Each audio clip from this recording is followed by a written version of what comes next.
नमस्कार मित्रों, मैं रश्मि कुशवाहा अपनी YouTube चैनल में आप सभी का स्वागत करती हूँ। आज हम ज्ञानरंजन जी की कहानी पिता का वाचन करेंगे। आइए शुरू करते हैं। उसने अपने बिस्तर का अंदाज लेने के लिए मात्र आध पल को बिजली जलाई। बिस्तरे फर्श पर बिछे हुए थे। उसकी स्त्री ने सोते सोते ही बड़बड़ाया, आ गए, और बच्चे की तरफ करवट लेकर चुप हो गई।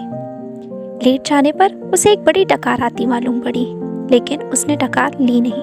उसे लगा कि ऐसा करने से उस चुप्पी में खलल पड़ जाएगा जो चारों तरफ भरी है, और काफी रात हो गए, ऐसा होना उचित नहीं है। अभी घनश्याम नगर के मकानों के लंबे सिलसिलों के किनारे किनारे सवारी गाड़ी धड़धड़ाती हुई गुजरी। थोड़ी देर तक एक बहुत साफ भागता हुआ शोर होता रहा। सर्दियों में जब यह गाड़ी गुजरती है तब लोग एक प्रहर की खासी नींद ले चुके होते हैं। गर्मियों में 11:30 का कोई विशेष मतलब नहीं होता। यूं उसके घर में सभी जल्दी सोया करते, जल्दी खाया और जल्दी उठा करते हैं। आज बेहद गर्मी है। रास्ते भर उसे जितने लोग मिले उन सब ने उससे गर्म और बेचैन कर देने वाली मौसम की बात कही। कपड़ों की फजीहत हो गई, बदहवासी, चिपचिपाहट और थकान है। अभी जब सवारी गाड़ी शोर करती हुई गुजरी तो उसे ऐसा नहीं लगा कि नींद लगते लगते टूट गई हो, जैसा जाड़ों में प्रायः लगता है, बल्कि यूं लगा कि अगर सोने की चेष्टा शुरू नहीं की गई तो सचमुच देर हो जाएगी। उसने जम्हाई ली। पंखे की हवा बहुत गर्म थी और वह पुराना होने की वजह से चिड़ाती सी आवाज भी कर रहा था। उसको लगा दूसरे कमरों में भी लोग शायद उसकी ही तरह जम्हाइयाँ ले रहे होंगे, लेकिन दूसरे कमरों के पंखे पुराने नहीं हैं। उसने सोचना बंद करके अन्य कमरों की आहट लेनी चाहिए। उसे कोई बहुत मासूम सी ध्वनि भी 1-1.5 मिनट तक नहीं सुनाई दी, जो सन्नाटे में काफ़ी तेज होकर आ सकती हो। तभी पिता की चारपाई बाहर चरमराई। वह किसी आहट से उठे होंगे। उन्होंने डांटकर उस बिल्ली का रोना चुप कराया जो शुरू हो गया था। बिल्ली थोड़ी देर चुप रहकर फिर रोने लगी। अब पिता ने डंडे को गज पर कई बार पटका और उस दिशा की तरफ खदेड़ने वाले ढंग से दौड़े जिधर से रोना आ रहा था, और हट हट चिल्लाए। जब वह घूम फिरकर लौट रहा था तो पिता अपना बिस्तर बाहर लगाकर बैठे थे। गंदगी से उसने उन्हें अपनी गंजी सी पीठ का पसीना रगड़ते हुए देखा और बचता हुआ वह घर के अंदर दाखिल हो गया। उसे लगा कि पिता को गर्मी की वजह से नींद नहीं आ रही है, लेकिन उसे इस स्थिति से रोष हुआ। सब लोग पिता से अंदर पंखे के नीचे सोने के लिए कहा करते हैं, पर वह जरा भी नहीं सुनते। हमें क्या, भोगें कष्ट। कुछ देर पड़े रहने के बाद वह उठा और उसने उत्सुकतावश खिड़की से बाहर झाँका। सड़क की बत्ती छाती पर है।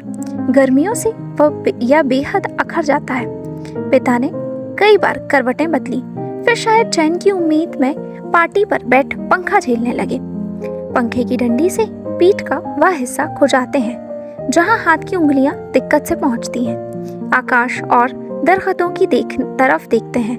रिलीफ पाने की किसी बहुत हल्की उम्मीद में शिकायत उगलते हैं। बड़ी भयंकर गर्मी है, एक पत्ता भी नहीं डोलता। उनका यह वाक्य जो नितांत व्यर्थ है, अभी अभी बीते क्षण में डूब गया। गर्मी बरकरार है और रहेगी, क्योंकि यह जाड़े बरसात का मौसम नहीं है। पिता उठकर घूमने लगते हैं। 1 या 2 बार घर का चक्कर चौकीदारों की तरह हा हो करते हुए लगाते हैं, ताकि कोई सेंध बेंध ना लग सके। लौटकर थके स्वर में हे ईश्वर कहते हुए उंगली से माथे का पसीना काटकर जमीन पर छुआने लगते हैं। बड़ा गजब है। कमरे की एक दीवार से टिककर बैठ जाने पर वह काफी तनाव में सोचने लगा। अंदर कमरों में पंखों के नीचे घर के सभी दूसरे लोग आराम से बस रहे हैं। इस साल जो नया पेडस्टल खरीदा गया है वह आंगन में दादी अम्मा के लिए लगता है। बिजली का मीटर तेज चल रहा होगा, पैसे खर्च हो रहे हैं, लेकिन पिता की रात कष्ट में ही है। लेकिन गजब यह नहीं है, गजब तो पिता की जिद है। वह दूसरे का आग्रह अनुरोध माने तब ना। पता नहीं क्यों पिता जीवन की अनिवार्य सुविधाओं से भी छुटते हैं, पर झल्लाने लगा। चौक से आते वक्त 4 आने की जगह 3 आने और 3 आने में तैयार होने पर 2 आने में चलने वाले रिक्शे के लिए पिता घंटे घंटे खड़े रहेंगे। धीरे धीरे सबके लिए सुविधाएं जुटाते रहेंगे, लेकिन खुद उसमें नहीं या कम से कम शामिल होंगे। पहले लोग उनकी काफी चिरौरी किया करते थे, अब लोग हार गए। जानने लगे हैं कि पिता के आगे किसी की चलेगी नहीं। आज तक किसी ने पिता को वॉश बेसिन में हाथ मुंह धोते नहीं देखा। बाहर जाकर बगिया वाले नल पर ही कुल्ला दातून करते हैं। दादा भाई ने अपनी पहली तनख्वाह में गुसलखाने में उत्साह के साथ एक खूबसूरत शावर लगवाया, लेकिन पिता को अरसे से हम सब आंगन में धोती और लंगोटी की तरह बांधकर तेल चुपड़े बदन पर बाल्टी बाल्टी पानी डालते देखते आ रहे हैं। खुले में स्नान करेंगे, जनेऊ से छाती और पीठ का मैल काटेंगे। शुरू में दादा भाई ने सोचा पिता उनके द्वारा शावर लगवाने में बहुत खुश रहेंगे और उन्हें कई नई चीज का उत्साह होगा। पिता ने जब कोई उत्साह प्रकट नहीं किया तो दादा भाई मन ही मन काफी निराश हो गए। एक दो बार उन्होंने हिम्मत करके कहा भी, आप अंदर आराम से क्यों नहीं नहाते? तब भी पिता आसानी से उसे टाल गए। लड़कों द्वारा बाजार से लाई बिस्किटें, महंगे फल पिता कुछ भी नहीं लेते। कभी लेते भी हैं तो बहुत नाक मुंह सुकोड़ कर। उनके बेस्वाद होने की बात पर शुरू में ही जोर दे देते हैं। अपनी अमावट, गज़क और दाल रोटी के अलावा दूसरों द्वारा लाई चीज़ों की श्रेष्ठता से वह कभी प्रभावित नहीं होते। वह अपना हाथ पांव जानते हैं, अपना अर्जन, और उसी में उन्हें संतोष है। वे पुत्र जो पिता के लिए कुल्लू का सेब मंगाने और दिल्ली एम्पोरियम से बढ़िया धोतियां मंगवाकर उन्हें पहनाने का उत्साह रखते थे, अब तेजी से पिता विरोधी होते जा रहे हैं। सुखी बच्चे भी अब गाहे पगाहे मुंह खोलते हैं और क्रोध उगल देते हैं। लद लद बाहर आम के 2 सीकरों के लगभग एक साथ गिरने की आवाज आई। वह जानता है पिता आवाज के स्थान साधने की कोशिश करेंगे। टटोलते टटोलते अंधेरे में आम खोजेंगे और खाली गमले में इकट्ठा करते जाएंगे। शायद ही रात में 1-2 आम उसके चूक जाते हैं, ढूंढने पर नहीं मिलते, जिनको सुबह पा जाने के संबंध में उन्हें रात भर संदेह होता रहेगा। दीवार से काफी देर एक ही तरह टिके रहने से उसकी पीठ दुखने लगी थी। नीचे रीढ़ के कमर वाले हिस्से में रक्त की चेतना बहुत कम हो गई। उसने मुद्रा बदली। बाहर पिता ने फाटक खोलकर सड़क पर लड़ते चिचियाते कुत्तों का हड़काया। उसे यहाँ बहुत खींच हुई। कई बार कहा, मोहल्ले में हम लोगों का सम्मान है। 4 भले लोग आया जाया करते हैं। आपको अंदर सोना चाहिए, ढंग के कपड़े पहनने चाहिए और चौकीदारों की तरह रात को पहरा देना बहुत ही भद्दा लगता है। लेकिन पिता की अड़ में कभी कोई झोल नहीं आता। उल्टा सीधा पता नहीं कहाँ किस दर्जी से कुर्ता कमीज सिलवा लेते हैं। टेढ़ी जेब, सर्दी के बटन ऊपर नीचे लगा, सभा सोसाइटी में चले जाएंगे। घर भर को बुरा लगता है। लोगों के बोलने पर पिता कह देते हैं, आप लोग जाइए ना भाई, कॉफी हाउस में बैठिए, झूठी मैनिटी के लिए बेरा को टिप दीजिए। रहमान के यहाँ 1.5 रुपए वाला बाल कटवाइए, मुझे क्यों घसीटते हैं? लोगों का बोलना चुटकी भर में धरा रह जाता है। पिता वैसे तो चुप रहते हैं, लेकिन जब बात बहस में उन्हें खींचा जाता है तो काफ़ी करारी और हिंसात्मक बात कह जाते हैं। उल्टे उन्हें घेरने वाले हम सब भाई बहन अपराधी बन जाते हैं। कमरे से पहले एक भाई खिसकेगा, फिर दूसरा, फिर बहन, फिर तीसरा। चुपचाप सब खींचे हारे खिसकते रहेंगे। अंदर फिर माँ जाएगी और पिता। विजयी पिता कमरे में गीता पढ़ने लगेंगे या झोला लेकर बाजार सौदा लेने चले जाएंगे।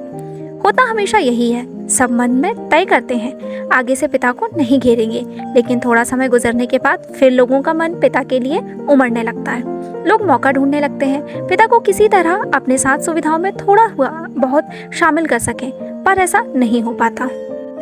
वह सोचने लगा, भूखे के सामने खाते समय होने वाली व्यथा सरीकी किसी स्थिति में हम रहा करते हैं। यद्यपि अपना खाना हम कभी स्थगित नहीं करते, फिर भी पिता की असंपंक्ति के कारण व्याकुल और अधीर हैं ही। पिता अद्भुत और विचित्र हैं। वह सोचते हुए उठा। कमरे में घूमने या सिगरेट पी सकने की सुविधा नहीं थी, अन्यथा वह वैसा ही करता। उसने सो जाने की इच्छा की और अपने को असहाय पाया। शायद नींद नहीं आ सकेगी, यह ख्याल उसे घबराने वाला लगा। पिता अद्भुत और विचित्र हैं, यह बात वह भूल नहीं रहा था।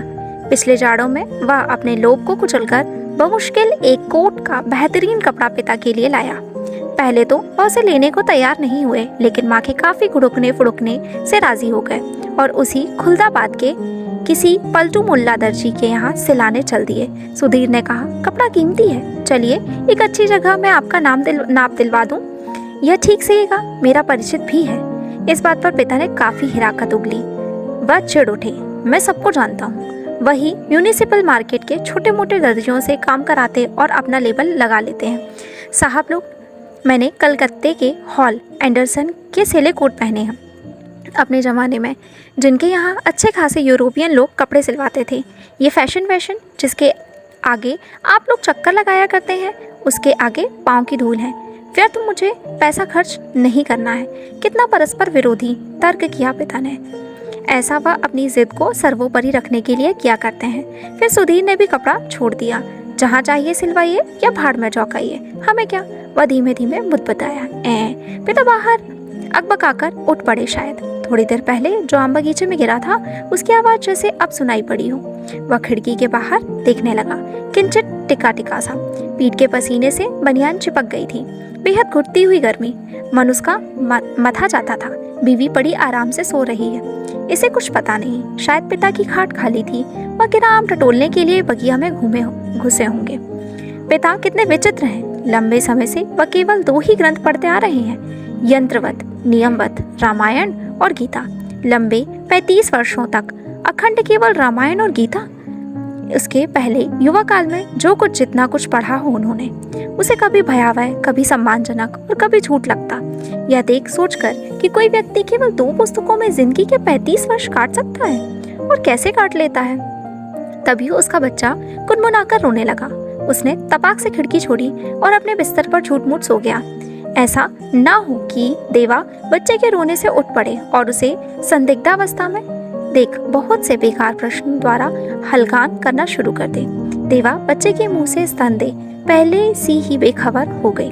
वह खुद बिस्तरे पर सोता मालूम पड़कर भी जागता रहा। स्तन चूसने से चप चप आवाज आती रही और थोड़ी देर बाद बंद हो गई। उसने तय किया कि वह देवा के बारे में ही कुछ सोचे अथवा उसके शरीर को छूता रहे। उसने देवा के कूल्हे पर हाथ रख दिया, लेकिन उसे तनिक भी उत्तेजना अपने अंदर महसूस नहीं हुई। उसने थोड़ी देर उत्तेजना की प्रतीक्षा की।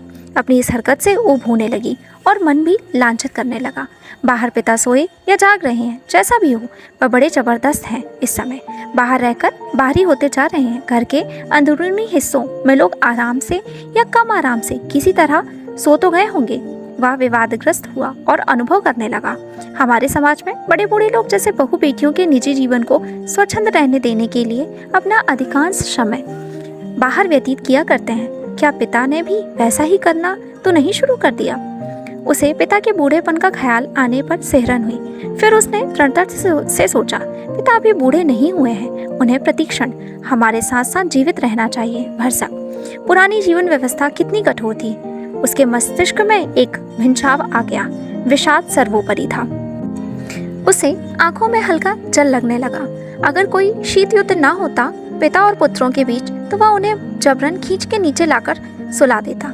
लेकिन उसे लगा कि उसका युवापन एक प्रतिष्ठा की जिद कहीं छुराए बैठा है। वह इस प्रतिष्ठा में आगे कभी बहुत मजबूर, कभी कमजोर हो जाता है और उसे भुगत भी रहा है। दरअसल उसका जी अक्सर चिल्ला उठने को हुआ है। पिता, तुम हमारा निषेध करते हो, तुम ढोंगी हो, अहंकारी, वज्र अहंकारी। लेकिन वह कभी चिल्लाया नहीं। उसका चिल्ला सकना मुमकिन भी नहीं था। वह अनुभव करता था उसके सामने जिंदगी पड़ी है और पिता पर इस तरह चिल्लाने में उसका नुकसान हो सकता है। उसको लगा पिता लगातार विजयी है, कठोर है, तो क्या उन्होंने पुत्रों के सामने अपने को कभी पसारा नहीं। लगता है दीवारों पर भी पसीना चौचौहा आया है। खुद को छुरा भोंक देने या दीवार पर सिर पटकने या सोती बीवी के साथ पाशविक हो जाने का ढोंग सोचने के बाद भी गर्मी की बेचैनी नहीं कटी। उसने ईश्वर को बुदबुदाना चाहा, लेकिन वैसा नहीं किया। केवल हल्के हल्के हाथ के पंजों से सिर के बालों को दबोचकर वह रह गया। मौसम की गर्मी से कहीं अधिक प्रबल पिता है। उसके सामने एक घटना मजबूती से टंग गई। उसने घटना को मन में दोहराया। वायुसेना में नौकरी करने वाला उसका कप्तान भाई बहन के यूनिवर्सिटी के खर्चे के लिए 2 वर्ष तक 50 रुपये महीना भेजता रहा था। एक बार अकस्मात कप्तान भाई होली अवकाश मनाने घर आ गया। पिता ने उसके हाथ में उसके नाम की 1200 रुपयों वाली एक पासबुक थमा दी। सबको यह बड़ा आकस्मिक लगा।